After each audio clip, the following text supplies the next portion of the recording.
ಸದಾಕಾಲ ಹಸನಮುಖಿ ಸದಾ ಸುಖಿ ಅನ್ನುವಂತೆ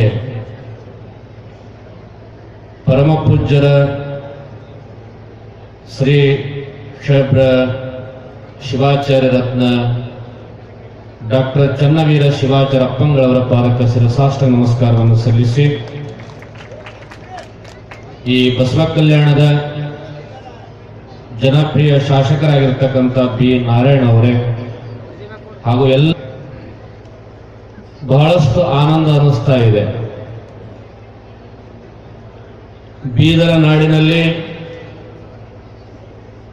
ಬಸವ ಕಲ್ಯಾಣ ತಾಲೂಕದ ನಮ್ಮ ಭಾಗದಲ್ಲಿ ಐತಿಹಾಸಿಕವಾಗಿರ್ತಕ್ಕಂಥ ಒಂದು ಯಾವುದಾದ್ರೂ ಜಾತ್ರಾ ನೋಡಬೇಕಾದ್ರೆ ಸರ್ವಾಂಗ ಸುಂದರ ರೀತಿಯಿಂದ ಭಕ್ತಿ ಶ್ರದ್ಧೆಯಿಂದ ಎಲ್ಲರ ಮನದುಂಬಿ ಜಯಘೋಷ ಹಾಗೂ ಆನಂದ ಭರಿತವಾಗಿರ್ತಕ್ಕಂಥ ಯಾವುದೋ ಗಲಾಟೆ ತಗಲೆಗಳು ಇರಲಾರ್ದೆ ಯಾವುದಾದ್ರೂ ಒಂದು ಅದ್ಭುತವಾಗಿರ್ತಕ್ಕಂಥ ಜಾತ್ರೆಯನ್ನ ನಡೀತಂದ್ರೆ ಅದು ಹಾರಕೂಡದ ಜಾತ್ರೆ ಅನ್ನುವಂಥ ಮಾತನ್ನ ಇವತ್ತು ಹೆಮ್ಮೆಲಿಂದ ಹೇಳಬಹುದಾಗ್ತದೆ. ಬಂಧುಗಳೇ, ಗುರುವಿನ ದರ್ಶನಕ್ಕೆ ಬರೋದು ಯಾಕೆ ಅಂತ ಕೇಳಿದ್ರೆ ನಮ್ಮ ಜೀವನವನ್ನ ಪಾವನ ಮಾಡಿಕೊಳ್ಳಿಕ್ಕಾಗಿ. ಭಕ್ತನು ಅಂಧಕಾರದಲ್ಲಿ ಇರತಕ್ಕಂಥ ಸಂದರ್ಭದಲ್ಲಿ ಸುಜ್ಞಾನದ ಬೆಳಕನ್ನ ತೋರಬೇಕಾಗಿರ್ತಕ್ಕಂಥ ಈ ಜಗತ್ತಿನೊಳಗ ಏಕೈಕ ಯಾರಲ್ಲಾದ್ರೂ ಒಂದು ಶಕ್ತಿ ಇದೆ ಅಂದ್ರೆ ಅದು ಸದ್ಗುರುನಾಥನ ಹತ್ರ ಇದೆ. ಅಂಥ ಬೆಳಕಿನ ಜ್ಯೋತಿಯನ್ನ ಇವತ್ ನೀವೆಲ್ಲ ನೋಡ್ಲಿಕ್ಕೆ ನಿಮ್ಮೊಳಗ ಪಡ್ಕೊಳ್ಳಿಕ್ಕೆ ಬಂದಿರಲ್ಲ, ನಿಜಕ್ಕೂ ಚನ್ನ ಬಸವ ಶಿವಯೋಗಿಗಳವರ ನಿಮ್ಮೆಲ್ಲರಿಗೂ ಆಶೀರ್ವಾದ ಪರಿಪೂರ್ಣ ಆಗಿದೆ ಅನ್ನುವಂಥ ಮಾತನ್ನ ಇವತ್ತು ನಾನು ಹೇಳಬೇಕಾಗ್ತದೆ. ಬಂಧುಗಳೇ, ಡಾಕ್ಟರ್ ಚನ್ನವೀರ ಶಿವಾಚಾರ್ಯ ಅಪ್ಪಗಳವರು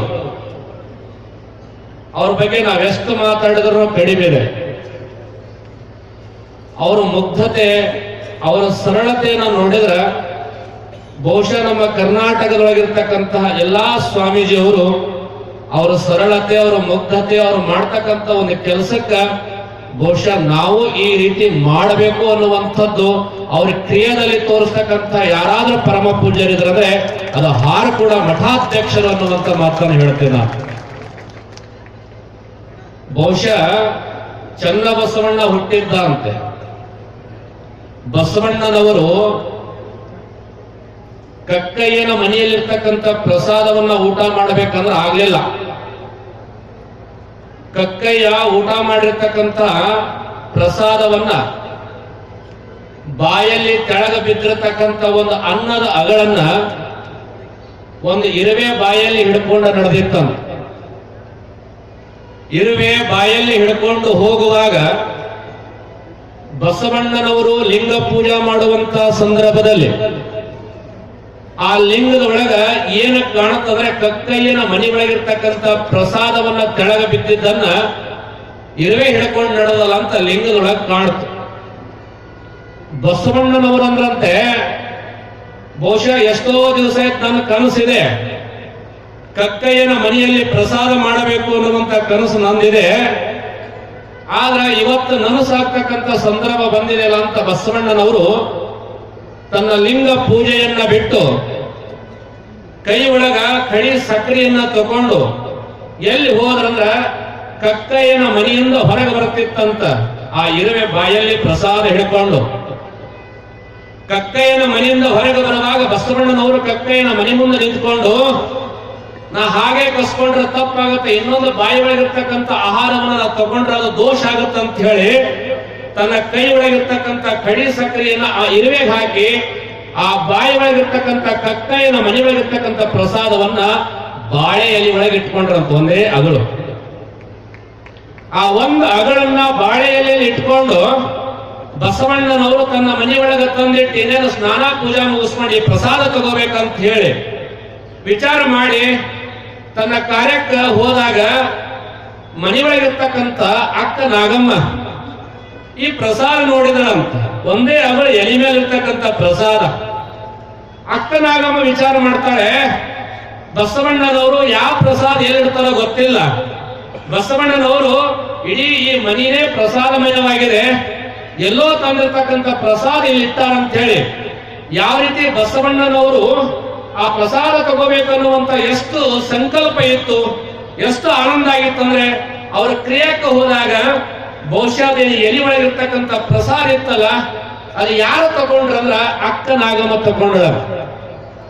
ಪ್ರಸಾದ ತಿಂದ ತಕ್ಷಣ ಬಹುಶಃ ಅಕ್ಕ ನಾಗಮ್ಮ ಗರ್ಭವತಿ ಆದಳು. ಯಾವುದು ಪ್ರಸಾದ? ಕಕ್ಕಯ್ಯನ ಮನೆ ಒಳಗಿರ್ತಕ್ಕಂಥ ಮಿಕ್ಕ ಪ್ರಸಾದವನ್ನ ತಿಂದು ಅಕ್ಕ ನಾಗಮ್ಮ ಗರ್ಭವತಿ ಆದಳು. ಗರ್ಭವತಿ ಆದಾಗ ಆ ತಾಯಿಗೆ ಜನ್ಮವನ್ನ, ಆ ತಾಯಿ ಜನ್ಮ ಯಾರಿಗೆ ಕೊಟ್ಟರು ಅಂತ ಕೇಳಿದ್ರೆ ಚೆನ್ನ ಬಸವಣ್ಣನ ಜನ್ಮ ಕೊಟ್ಟಳು ಅಂತ. ಯಾವ ಪ್ರಸಾದ ತಿಂದು? ಕಕ್ಕಯ್ಯನ ಮನೆಯೊಳಗಿರ್ತಕ್ಕಂಥ ಪ್ರಸಾದವನ್ನ ತಿಂದು ಒಬ್ಬ ಜ್ಞಾನಿಯಾಗಿರ್ತಕ್ಕಂಥ ಚೆನ್ನ ಬಸವಣ್ಣ ಹುಟ್ಟಿದ ಅನ್ನುವಂತ ಮಾತನ್ನ 12ನೇ ಶತಮಾನದಲ್ಲಿ ಕೇಳುತ್ತೀವಿ ಬಂಧುಗಳೇ. ಅದನ್ನ ತರದಲ್ಲಿ ಇವತ್ತು ಹಾರು ಕೂಡ ಚೆನ್ನ ಶಿವಯೋಗಿಗಳು, ಚೆನ್ನ ವೀರ ಶಿವಾಚಾರ್ಯ ಅಪ್ಪಗಳವರು ಬಹುಶಃ ಇವರು ಯಾರ ಪ್ರಸಾದದಿಂದ ಇವತ್ತು ಈ ಭೂಲೋಕಕ್ಕೆ ಬಂದಾರಂತ ಕೇಳಿದ್ರೆ ಚೆನ್ನ ಬಸವ ಶಿವಯೋಗಿಗಳವರ ಒಂದು ಸಂಕಲ್ಪದಿಂದ ಪರಮ ಪೂಜ್ಯರು ಇಂತಹ ಒಂದು ವೈಭವನ ಮೂರ್ತಿಯಾಗಿ ಈ ನಾಡಿನಲ್ಲಿ ಹುಟ್ಟಿದೆ ಅನ್ನೋದ್ರ ಬಳಿಕ ನಡೆದಾಡುವ ದೇವರಂತೆ ಎಲ್ಲ ಭಕ್ತರೇನು ನಂಬ್ತಾರಲ್ಲ, ಇದು ನಿಜವಾಗಿರ್ತಕ್ಕಂಥ ಚೆನ್ನ ಬಸವ ಶಿವಯೋಗಿಗಳವರ ಆಶೀರ್ವಾದ ಪ್ರಸಾದದಿಂದ ಇವತ್ತು ಚೆನ್ನ ವೀರ ಶಿವಾಚಾರ್ಯರು ಇವತ್ತು ನಿಮ್ಮ ಮಧ್ಯದಲ್ಲಿ ಕೂತ್ಕೊಂಡು ಆಶೀರ್ವಾದ ಮಾಡ್ತಾರಲ್ಲ, ಅದು ನಿಮ್ಮೆಲ್ಲರ ಭಾಗ್ಯ ಅನ್ನುವಂತ ಮಾತನ್ನ ಬಂಧುಗಳೇ. ಪ್ರತಿಯೊಂದು ಜೀವಾತ್ಮನಲ್ಲಿ ಒಂದು ಅದ್ಭುತವಾಗಿರ್ತಕ್ಕಂಥ ಶಕ್ತಿ ಇರ್ತದೆ. ಚೆನ್ನವೀರ ಶಿವಾಚಾರ್ಯ ಅಪ್ಪಗಳವರಲ್ಲಿ ಯಾವ ಶಕ್ತಿ ಇದೆ ಅಂತ ಕೇಳಿದ್ರೆ ಒಂದೇ ಒಂದು ಸರಳತೆ ಶಕ್ತಿ ಇದೆ. ಯಾರು ಬಂದರೂ ಸಹಿತ, ಎಷ್ಟೇ ಕಷ್ಟದಿಂದ ಬಂದರೂ ಸಹಿತ, ಎಷ್ಟೇ ದುಃಖದಿಂದ ಬಂದರೂ ಸಹಿತ, ಅವನು ಎಂತ ತರದಿಂದ ಬಂದರೂ ಸಹಿತ ಅವ್ರ ಮುಖ ನೋಡ್ಕೊಂಡು ನಮಸ್ಕಾರ ಮಾಡಿದ್ರೆ ಸಾಕು ನಕ್ಕೋತು ಹೋಗ್ತಕ್ಕಂಥ ಒಂದು ಅದ್ಭುತ ಶಕ್ತಿ ಯಾರಿದೆ ಅಂತ ಕೇಳಿದ್ರೆ ಚೆನ್ನವೀರ ಶಿವಾಚಾರ್ಯ ಅಪ್ಪಂಗಳವರದಿದೆ. ಇವತ್ತು ಮನುಷ್ಯನ ಜೀವನ ಪಾವನವಾಗಬೇಕಾದ್ರೆ ಇಂಥ ಮಹಾತ್ಮರ, ಇಂಥ ಗುರುಗಳ ಸಾನ್ನಿಧ್ಯದಲ್ಲಿ ಬಂದಾಗ ಮಾತ್ರ ಜೀವನ ಪಾವನ ಆಗ್ಲಿಕ್ಕೆ ಸಾಧ್ಯ ಇದೆ. ಬಂಧುಗಳೇ, ಮನುಷ್ಯನಿಗೆ ಇರ್ತಕ್ಕಂಥದ್ದು ಮೊಟ್ಟ ಮೊದಲು 40 ವರ್ಷದ, 100 ವರ್ಷ ಇದ್ದಿಲ್ಲ.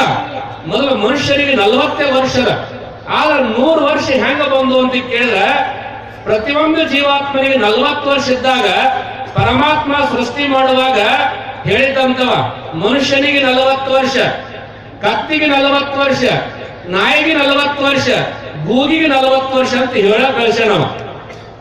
ಯಾವಾಗ ಹೇಳಿ ಕಳಿಸಿದಾಗ ಇವೆಲ್ಲ ಕತ್ತಿಗಳು ವಿಚಾರ ಮಾಡದಂತ, ಏನಪ್ಪ ನಮ್ಮ ಜೀವನ ಬರೀ ಮನುಷ್ಯನ ಮನೆ ಒಳಗ ದುಡಿಯೋದಾಯ್ತಲ್ಲ, ಮನುಷ್ಯನ ಹಾಕಿರ್ತಕ್ಕಂಥ ಸಾಮಾನವನ್ನ ಹೊತ್ಕೊಂಡು ತಿರುಗಾಡಿದ ನಮ್ಮ ಜೀವನ ಆಯ್ತಲ್ಲ, ಇದು ನಮಗೆ 40 ವರ್ಷ ಬೇಡ, ಇದರೊಳಗೆ ಅರ್ಧ ಕೊಟ್ಟು ಬರೋಣ ಅಂತೇಳಿ ಎಲ್ಲಾ ಕತ್ತಿಗಳು ಸ್ಟ್ರೈಕ್ ಮಾಡಿ ಕೈಲಾಸಕ್ಕೆ ಹೋದು. ಕೈಲಾಸಕ್ಕೆ ಹೋಗಿ ಪರಮಾತ್ಮ ಬಳಿ ಸ್ಟ್ರೈಕ್ ಕುಂತು, ಸ್ಟ್ರೈಕ್ ಕುತ್ಕೊಂಡು ಪರಮಾತ್ಮ ಬಂದಂತ ಯಾಕೆ ಬಂದಿರಿ ಅಂತ ಕೇಳದಂತ ಪರಮಾತ್ಮ. ನಾವ್ ಯಾಕೋ ಬಂದಿಲ್ರಿಪ್ಪ, ನಮಗ 40 ವರ್ಷ ಕೊಟ್ಟಿರಲ್ಲ, ನಮಗ್ ಬ್ಯಾಡ ಆಗ್ಯಾವ. ಯಾಕಂದ ಏನು ನಮ್ಮ ಜೀವನ ಅದರಿ, ಬರೀ ಹುಟ್ಟಿದ ಹಿಡ್ಕೊಂಡು ಸಾಯವರೆಗೂ ಬರೀ ಮನುಷ್ಯ ಹೇಳಿದ ಕೇಳ್ಬೇಕು, ಅವ ಎಷ್ಟು ವಜನ ಹೇರಿಸ್ತಾನೆ ಅದನ್ನ ತಗೊಂಡು ಹೋಗ್ಬೇಕು, ಅವ ಯಾವಾಗ ಊಟ ಹಾಕ್ತಾನೋ ಗೊತ್ತಿಲ್ಲ, ಯಾವಾಗ ಏನ್ ಮಾಡ್ತಾನೋ ಗೊತ್ತಿಲ್ಲ. ನಮ್ಮ ಜೀವನ ಬರೀ ಮನುಷ್ಯನ ಸಲುವಾಗದ. ನಮಗೇನು 40 ವರ್ಷ ಕೊಟ್ಟಿರಲ್ಲ, ಆ 40 ವರ್ಷದೊಳಗೆ 20 ವರ್ಷ ವಾಪಸ್ ತಗೊಳ್ರಿ, 20 ವರ್ಷ ಮಾತ್ರ ನಮಗಿರ್ಲಿ ಅಂದು ಪರಮಾತ್ಮ ಅಂದಂತ. ಬ್ಯಾಡವಾಗೆ ಇಲ್ರಿ, ಅದು ಬ್ಯಾಡೇ ಬೇಡ ಆಯ್ತಂತ ವಾಪಸ್ ತಗೊಂಡಾಗ ಈ ಮನುಷ್ಯ ಹೋಗಿದಂತ ಒಬ್ಬ ಈ ಕತ್ತಿ ಏನಕ್ಕೆ ನೋಡ ಪರಮಾತ್ಮನ ಬೆಲ್ಲ, ಅವ ಮನುಷ್ಯ ನಿಂತು ನೋಡಾಕತ್ತಿದ್ದ. ಇವೆಲ್ಲ 20 ವರ್ಷ ವಾಪಸ್ ಕೊಟ್ಟು ಹೋದಾಗ ಮನುಷ್ಯನಂತ ಪರಮಾತ್ಮ 40 ವರ್ಷ ಸಾಲ ಉಂಟಾವ ನಮಗ್, ಹಿಂಗ ಚಾಂದ್ ವಯಸ್ಸಾಗಿ ಹಿಂಗ ಲಗ್ನ ಮಾಡೋಕೆ ಪಟ್ಟಣ ಸಹಾಯಕತ್ತೀವಿ. ಮುಂದೆ ಮಕ್ಕಳು ಸುಖ ನೋಡಂಗಿಲ್ಲ, ಮುಂದೆ ಮೊಮ್ಮಕ್ಕಳು ಸುಖ ನೋಡಂಗಿಲ್ಲ. ಏನೋ ನಾವು ಗಾಡಿ ಮೇಲೆ ಕುಂತು ಗುಟ್ಕಾ ತಿಂದು ಸೆರೆಕೊಂಡು ನಮ್ ಜೀವನ ಏನೋ ಅನುಸರ ಹೊಂಟದ. ಹಿಂಗ ದೊಡ್ಡವರಾಗಿ ಲಗ್ನ ಆಗಕ್ಕೆ ಸಹಾಯಕತ್ತೀವಿ. ಅದೇನ ಕತ್ತಿದ 20 ವರ್ಷ ಅದಲ್ಲ, ಅದು ನಮಗ ಕೊಡುವಂತೀವ ಮನುಷ್ಯ. ಅವಾಗ ಪರಮಾತ್ಮ ಅಂದಂತ 40 ವರ್ಷ ಚಂದ ಇದಾವೆ, ಇಲ್ರಿ ಸಾಲ ಹೊಂಟದ ಏನ್ ಮಾಡ್ಬೇಕು ಅಂದ. ಆಯ್ತು ತಗೊಂಡವ್ರ ಅಂತೇಳಿ ಕತ್ತಿದ 20 ವರ್ಷ ತಗೊಂಡು ಬಂದ ಯಾರು? ಮನುಷ್ಯ. ಇನ್ನ 20 ವರ್ಷ ಅರಬೇಕು ಎಷ್ಟಾಯ್ತು? 40 20 60 ಆಯ್ತು ನೋಡು. ಇನ್ನು ಹಿಂಗ 60 ನಡೆದಾಗ ಬಹುಶಃ ನಾಯಿ ಕುಂತು ವಿಚಾರ ಮಾಡುವ, ಏನ್ ನಮ್ ಜೀವನ? ಮನುಷ್ಯನ ಮನಿ ಕಾಯ್ಬೇಕು. ನಾವ್ ಎಷ್ಟು ಇಮಾನ್ದಲ್ಲಿ ಕಾಯ್ತೀವಿ, ಎಷ್ಟು ಆಜ್ಞೆ ಮೀರ್ಲಾರ್ದ ನಾವು ಮನಿ ಕಾಯ್ತೀವಿ. ಅವ ಹಾಕರೆ ತೊಗೊಂಡ್ ರೊಟ್ಟಿ, ನಾವೆಷ್ಟೇ ಮಾಡಿದ್ರೆ ಮನುಷ್ಯನಿಗೆ ಕರುಣೆ ಇಲ್ಲ ಅಂತೇಳಿ ಇವೆಲ್ಲ ನಾಯಿಗಳು ಕೂಡ ಸ್ಟ್ರೈಕ್ ಮಾಡಕ್ ಹೋದಂತ ಪರಮಾತ್ಮನ ಹತ್ರ. ಪರಮಾತ್ಮ ಯಾಕೆ ಬಂದಿರಿ? ಯಾಕೂ ಇಲ್ಲ, ನಮಗೆ 40 ವರ್ಷ ಕೊಟ್ಟಿದಲ್ಲ, ಅದ್ರ ಒಳಗ 20 ವರ್ಷ ತಗೋ, ನಮಗೆ 20 ಸಾಕು. ಯಾಕ? ಏನು ಮನುಷ್ಯನ ಮನ್ಯಾಗ ದುಡ್ದು ಏನ್ ಮಾಡ್ಬೇಕು? ಅವ ನಮಗೇನು ಕರುಣೆ ತೋರಂಗಿಲ್ಲ, ನಮಗೇನು ಬರೀ ಯೂಸ್ ಥ್ರೋ ಮಾಡಕತ್ಯಾರ, ಅದು ನಮಗ್ ಬ್ಯಾಡೇ ಬ್ಯಾಡ ಅಂತೇಳಿ ನಾಯಿ ಅಂದು. ಆಯ್ತು ಅಂತ 20 ವರ್ಷ ವಾಪಸ್ ತಗೊಳಗ ಮನುಷ್ಯ ನೋಡಕ್ ಹೋಗಿದ್ದಾನ. ಪರಮಾತ್ಮ ನಮ್ಗೆ 60 ವರ್ಷ ಸಾಲ ಹೊಂಟಾವ, ಹಿಂಗ ಲಗ್ನ ಆಗಿ ಮಕ್ಕಳು ಹಾಡ್ರೆ ಇನ್ನೇನು ಮೊಮ್ಮಕ್ಕಳು ನೋಡ್ಬೇಕಾದ್ರೆ ಪಟ್ಟಂದು ಸಾಯಕತ್ತೀವಿ, ಆ ನಾಯಿನ 20 ವರ್ಷದ ಅದು ನಮ್ಗ ಕೊಡೋಣಂತಾವ. ಪರಮಾತ್ಮನಂತ ಮನ್ನಾರ ತಗೊಂಡೋಗಿರಲ್ಲ, ಕತ್ತಿದ 25-20 ವರ್ಷ ಹೋಗಿ ಬ್ಯಾಡ, ಇಲ್ಲ ಅದು ನಾಯಿದು ನಮ್ಗ ಬೇಕ. ಆಯ್ತು ಅಂತ ಕೊಟ್ಟ. ಎಷ್ಟಾದ್ರಿ? 60, 20, 80 ಇನ್ನು ಇವೆಲ್ಲ ಮುಗಿದ ಬಳಿಕ ಗೂಗಿ ಸ್ಟ್ರೈಕ್ ಮಾಡುದು. ಪರಮಾತ್ಮನಂತ ನಮ್ ಜಾತ್ರ ಜೀವನ ಕೊಟ್ಟಿರ್ತಾನ. ಏನು? ಯಾರು ಮನ್ಯಾಗ ಹೋದ್ರ ಮನೆ ಬಿಡ್ತಾರ, ಊರಾಗ ಹೋದ್ರ ಇದು ಎದಕ್ ಬಂದ ಅಂತಾರ, ಇದು ನಮ್ಮಂತ ಜೀವನ ಎದಕ್ ಬೇಕು? ನಮ್ಮ ಜೀವನ ಬೇಡ. 40 ವರ್ಷದಾಗ 20 ವರ್ಷ ವಾಪಸ್ ತಕೊಂಡ್ ಬ್ಯಾಡ ತಕೊ ಅಂದಾಗ ಮನುಷ್ಯ ನೋಡಕ್ ಹೋಗಿದಂತ. ಅವಾಗ ಗೂಗಿ 20 ವರ್ಷ ವಾಪಸ್ ಕೊಟ್ಟ ಮನುಷ್ಯನಂತ 80 ವರ್ಷ ಸಾಲ ಹೊಂಟವ. ಆ ಗೂಗಿದು 20 ವರ್ಷ ನನಗ ಕೊಡುವಂತೀವ. ಇನ್ನ 80, 20 ಎಷ್ಟಾಯ್ತು? 100 ಆಯ್ತು. ಮನುಷ್ಯ ಯಾವಾಗ 100ಕ್ಕೆ ಬಂದಾನಂದ್ರ ಮೂರೂ ಪ್ರಾಣಿಗಳನ್ನ 20 ತಗೊಂಡು 100ಕ್ಕಾಗ್ಯಾನಲ್ಲ ಅಂದ್ರೂ ನಮ್ಮ ಜೀವನಕ್ಕೆ ಸುಖ ಇಲ್ಲ. ಆ ಜೀವನ ಸುಖ ಆಗಬೇಕಾದ್ರ, ಆ ಜೀವನ ಪಾವನ ಆಗಬೇಕಾದ್ರ, ಆ ಜೀವನ ಧನ್ಯನಾಗಬೇಕಾದ್ರ ಎಲ್ಲಿ ತನ ಗುರುವಿನ ಸಾನ್ನಿಧ್ಯಕ್ಕೆ ಬಂದು ಬರಂಗಿಲ್ಲ ನಾವು, ಅಲ್ಲಿ ತನ ನಮ್ಮ ಜೀವನ ಪಾವನ ಆಗ್ಲಿಕ್ಕೆ ಸಾಧ್ಯ ಇಲ್ಲ ಅನ್ನುವಂತ ಮಾತನ್ನ ಶಾಸ್ತ್ರಗಳು ಹೇಳ್ತಾವೆ. ಬಂಧುಗಳ ಒಂದು ಮಾತು ತಿಳ್ಕೊಡ್ರಿ, 40 ಆಯ್ತು ಅಂದ್ರ, ಇನ್ನೇನು ಲಗ್ನ ಆಯ್ತು ಅಂದ್ರ ನಮ್ಮ ಜೀವನ ಹೆಂಗಂದ್ರೆ ಕತ್ತಿ ಜೀವನ ಇದ್ದಂಗ. ಮಕ್ಕಳಿಗೆ ಎತ್ಕೋಬೇಕು, ಮನ್ಯಾಗ ಹೆಂಡತಿ ಹೇಳಿದ ಕೆಲಸ ಮಾಡ್ಬೇಕು, ಏನ್ ತಾಂದಿ ತೆನೆ ಹೊತ್ಕೊಂಡು ಬರಬೇಕು, ಹೊಲಕ್ಕೆ ಹೋಗಂದ್ರೆ ಹೊಲಕ್ಕೆ ಹೋಗ್ಬೇಕು, ಕಟ್ಟಿಗೆ ತಾಂದ್ರೆ ಕಟ್ಟಿಗೆ ತರಬೇಕು, ಹುರು ತಾಂದ್ರೆ ಹುರು ತರಬೇಕು, ಯಾವ್ದಾರ ಊರಿಗೆ ಹೋದ್ರೆ ಹಣ್ಣು ತರಬೇಕು. ಇದು ನಮ್ಮ ಜೀವನ. ಎಲ್ಲಿ ತರ 40 ಹಿಡ್ಕೊಂಡು 60 ತನ ಬರೀ 20 ವರ್ಷ ಬರೀ ವಜ್ಜಿ ತಂದು ಮನೆಗೆ ಹಾಕೋದಿಲ್ಲ ನಮ್ಮ ಜೀವನ. ಇದು ಯಾರ ವಯಸ್ಸ?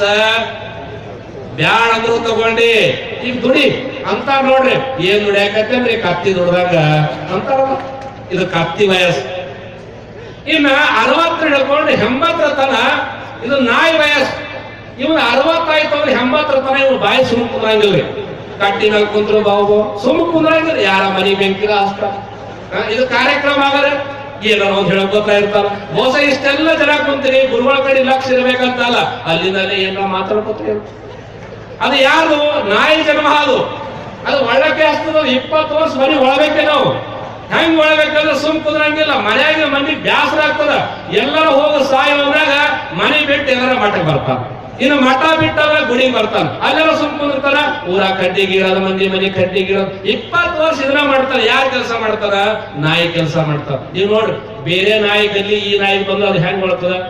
ಅದು ಬರ್ಗುಡಾಗಿಲ್ಲ, ಜಗಳ ಆಡ್ತದ. ಹಂಗ ಇವರು ಹಂಗ. ನಾಯಿ ವಯಸ್ಸಲ್ಲಿ 60 ಹಿಡ್ಕೊಂಡು 80 ತನ ನಾಯಿ ವಯಸ್ಸು. ಇನ್ನು 80 ಹಿಡ್ಕೊಂಡು 100 ತನ ಗೂಗಿ ವಯಸ್ಸಾಯ್ತು. ಅದಕ್ಕೆ ಹೇಳ್ತಾರೆ ಶರಣರು, ನೆರೆಕನ್ನೆಗೆ ತೆರೆಗಲ್ಲಕ್ಕೆ ಶರೀರ ಗೂಡು ಹೋಗುವುದ ಮುನ್ನ, ಹಲ್ಲು ಹೋಗಿ ಬೆನ್ನು ಬಾಗಿ ಅನ್ಯರಿಗೆ ಹಂಗಾಗದ ಮುನ್ನ, ಕಾಲ ಮೇಲೆ ಕೈಯ ನೋರಿ ಕೋಲು ಹಿಡಿಯುವುದ ಮುನ್ನ. ಮನುಷ್ಯನ ಜೀವನ ಹೆಂಗಾಗಿದೆ ಅಂತಂದ್ರೆ, ಮಠಕ್ಕೆ ಬರೋದು ಯಾವಾಗ? ಧರ್ಮದ ಕಡೆ ಬರೋದು ಯಾವಾಗ? ಗುರುಗಳ ಕಡೆ ಬರೋದು ಯಾವಾಗ? ಮನೆಗಿನವರೆಲ್ಲ ಹೊರಗೆ ಹಾಕಿದ್ರೆ ಅವಾಗ ಈ ಕಡೆ ಬರೋದು. ಇಲ್ಲಿ ಬಂದ್ರೆ ಸುಮ್ ಕೊಡಂಗಿಲ್ಲ, ಮಠ ಎಲ್ಲ ಊರು ಹಲಸು ಮಾಡಿಡವ. ಇದು ನಮ್ಮ ಜೀವನದ ಅರ್ಥ. ಇನ್ನ 80 ಹಿಡ್ಕೊಂಡು 100 ತನ ಹೆಂಗಿದೆ ಅಂದ್ರ ಗೂಗಿ ವಯಸ್ಸದ ನೋಡ್ರಿ. ಅವಾಗ ಮೂಲ್ಯಾಗ ಕುಂತಿರ್ತಾನವ. ಮುತ್ಯ ಏನ್ ನಡೆದದ? ಏನಾಗ್ಯದ ಮುತ್ಯ? ಮೂಲ್ಯಾಗ ಕೂತ್ ಹಿಂಗ ಉಂಡಿಲ್ಲ ಮತ್ತೆ. ನೀವು ನೋಡ್ರಿ, ಎಲ್ಲರೂ ಹೇಸ್ತಾರ ಅವನಿಗೆ. ಮನ್ಯಾಗ ಮಕ್ಕಳು ಸೇರಂಗಿಲ್ಲ, ಸೊಸಿ ಸೇರಂಗಿಲ್ಲ, ಯಾರೂ ಸೇರಂಗಿಲ್ಲ. ಎದರ ಸಲುವಾಗಿ? ನಮ್ಮ ಶರೀರ ಎಲ್ಲ ಹೇಸಿಗೆ ಬರುತ್ತದೆ. ಅದು ಗೂಗಿ ವಯಸ್ಸು. ಬಂದರೆ ಇವು 3 ಪ್ರಾಣಿಗಳನ್ನ ವಯಸ್ಸು ತಗೊಂಡು 100ಕ್ಕೆ ಬಂದಿರತಕ್ಕಂಥ ನಾವೆಲ್ಲರೂ ಧನ್ಯರಾಗಬೇಕಾದ್ರೆ ಹಾರಕೂಡದ ಚನ್ನ ವೀರ ಶಿವಾಜರ ಅಪ್ಪಂಗಳವರ ಪಾದಕ್ಕೆ ಯಾರು ಸ್ಥಿರವಾಗಿ ನಮಸ್ಕಾರ ಭಕ್ತಿಯಿಂದ ಮಾಡ್ತೀವಿ, ಅವರ ಜೀವನ ಪಾವನ ಆಗ್ತದೆ ಅಂತ ಮಾತನ್ನ ಶಾಸ್ತ್ರಗಳು ಹೇಳ್ತಾವೆ. ಇಂಥ ಒಂದು ಅದ್ಭುತವಾಗಿರ್ತಕ್ಕಂತಹ ಕಾರ್ಯಕ್ರಮ ನೋಡಿದ್ರೆ ಬಹಳ ಆನಂದ ಅನಿಸ್ತದೆ. ಬಹುಶಃ ಒಂದು ಮಾತು ಹೇಳ್ತೀನಿ, ನಾಳೆ ನಮ್ಮ ಮಠದಾಗೂ ಜಾತ್ರೆ, ಪರಮ ಪೂಜ್ಯರು ಬರಬೇಕಂದಾಗ ಬಹುಶಃ ನಮ್ಮ ಜಾತ್ರೆ ಹಂಗ ವರ್ಷಕ್ಕೆ ನಡೀತಾವ. ಆದ್ರೆ ಆ ಜಾತ್ರೆಗೆ ಹೋಗಿ ನಾವು ಅಧ್ಯಕ್ಷ ಸ್ಥಾನ ಪಡೆದು ಬರ್ಬೇಕಾದ್ರೆ ನಮ್ಮದು ಯಾವ್ದೋ ಒಂದು ಪೂರ್ವ ಜನ್ಮದ ಪುಣ್ಯ ಇರಬೇಕು ಅನ್ನುವಂತ ಉದ್ದೇಶದಿಂದ ಇವತ್ತ ಪರಮ ಪೂಜ್ಯರ ಆಜ್ಞೆ ಮಾಡಿದ ತಕ್ಷಣ ಎಲ್ಲಾ ಜಾತ್ರೆಗಳನ್ನ ಬದಿಗಿಟ್ಟಿ ಈ ಕಾರ್ಯಕ್ರಮಕ್ಕೆ ಬಂದು ನಿಜವಾಗ್ಲೂ ಬಹಳ ಖುಷಿ ಆಗ್ಯಾರ. ಇಲ್ಲಿ ಭಕ್ತರು ಕುಂತಿದ್ದು ನೋಡಿದ್ರೆ, ಅವರೆಲ್ಲ ನಿಂತಿದ್ದು ನೋಡಿದ್ರೆ ಎಷ್ಟು ಆನಂದ ಆಗ್ತದೆ. ಕೈಲಾಸ ನಾವೆಲ್ಲಿ ನೋಡಿಲ್ಲ, ಆ ಕೈಲಾಸ ಎಲ್ಲಾದ್ರೂ ಇದೆ ಅಂದ್ರ ಹಾರ್ಕೋಡ ಶ್ರೀಮಠದಲ್ಲಿ ಇವತ್ತ ಕೈಲಾಸ ರೂಪದಲ್ಲಿ ಕಾಣ್ತಾ ಇದೆ. ಬಹುಶಃ ನಾವು ಶಿವಕುಮಾರ್ ಅಪ್ಪಗಳು ನಾವು ಮೇಲೆ ಮಾಳಿಗೆ ಮೇಲೆ ಕುಂತಿದ್ದೀವಿ.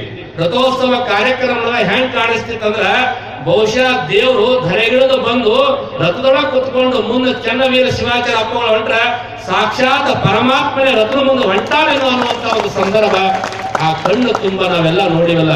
ನಿಜವಾಗ್ಲೂ ನಮ್ಮೆಲ್ಲರ ಜೀವನ ಪಾವನ ಅನ್ನುವಂತ ಮಾತನ್ನು ಹೇಳುತ್ತಾ ಎಲ್ಲ ಪರಮ ಪೂಜ್ಯರ ಪಾದಕ್ಕೆ ವಂದಿಸಿ ನನ್ನೆರಡು ಮಾತಿಗೆ ವಿರಾಮ ಕೊಡ್ತಾ ಇದ್ದೇನೆ. ಓಂ ಶಾಂತಿ ಶಾಂತಿ ಶಾಂತಿ.